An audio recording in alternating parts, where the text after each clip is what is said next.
The Minister of Power has explained why there is a blackout across the country, but he says this power outage will be short-lived as the collapsed grid is back but needs more megawatts to become fully operational. We recovered it. We had it again, we recovered it. So we are on top of it. We have recovered it now. The grid is back. We are trying to get more megawatts to push on the grid. Basically, it is around gas. All these cases we are looking into, and we have profiled some solutions which may take some few days to mature. The Attorney General of the Federation and Minister of Justice briefed State House correspondents on the two memos approved by Council to enhance the capacity of the Code of Conduct Tribunal and strengthen the fight against corruption.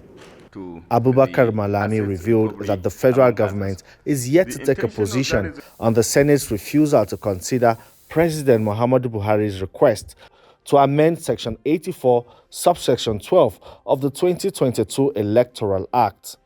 He insists the federal government will exploit all available options concerning the Electoral Act.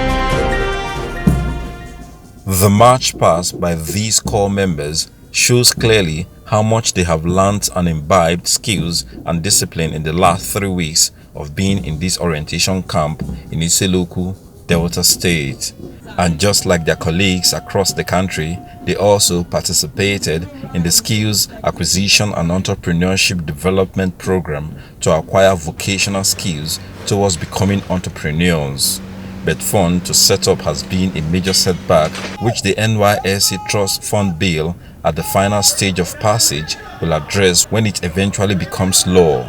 I consider it appropriate to use this opportunity to thank the House of Representatives and, by extension, the entire National Assembly for the progress made so far on the legislative process on the bill for the establishment of the Trust Fund, which has not only passed through the second reading, but also subjected to public hearing. I wish to passionately appeal to the appropriate authorities to facilitate the success of the remaining processes that will bring the Trust Fund to fruition. The core members add their voice to the call for quick passage of the Trust Fund Bill as a way to reduce the rising unemployment in the country. I believe that it will strongly go a long way in the lives of youths and core members such as myself, who wishes and desires to be established in any form of line, any form of business they desire to. Several internet-assisted crimes are committed daily in Nigeria. Automated teller machine spoofing, piracy and phishing are some of them. In Kano, operatives of the Nigeria Security and Civil Defense Corps (NSCDC) have apprehended 4 suspects found with 14 automated teller machine cards and 22 unregistered SIM cards while activating them at a bank point.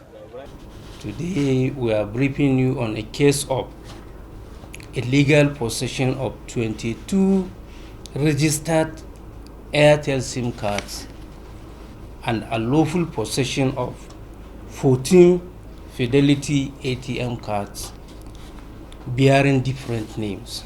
The exhibits were displayed at the NSCDC headquarters and the suspect paraded to journalists. The ATM cards, when activated, are being used by our relatives abroad to pay utility bills like gas, rent, and so on.